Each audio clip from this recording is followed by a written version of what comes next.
Je pense que ça ne changera pas grand-chose parce que pour moi il est mort depuis longtemps dans le sens où il n'existait plus politiquement et c'est bizarre de dire qu'on est ravi de sa mort mais en fait on s'en fiche un peu.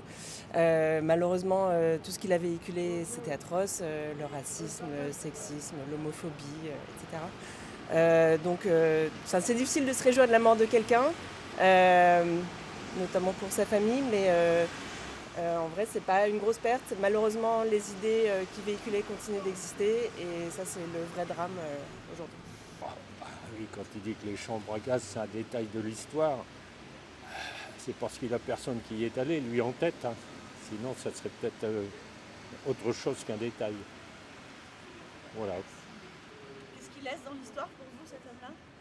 Ah, l'image d'un type qui a- qui a réussi à imposer des idées à l'heure d'aujourd'hui, ce qui est complètement incompréhensible. Dans le monde où nous vivons, on n'a pas besoin d'antifascistes, d'antisémites, d'anti tout ce que vous voulez. Le deuxième tour de 2002 face à Chirac. Ah, la vérité, on a tous eu peur. En fait, on pensait qu'il allait prendre le pouvoir, clairement. Mais il y avait une grosse mobilisation, je me rappelle.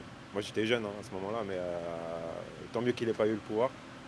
Sinon, je ne sais pas ce qu'on serait, je ne sais pas comment ça se serait passé la France, mais voilà, pour moi, c'est quelqu'un qu'on a connu toute notre vie. Moi, j'ai grandi dans les années 80-90, donc on l'a toujours vu.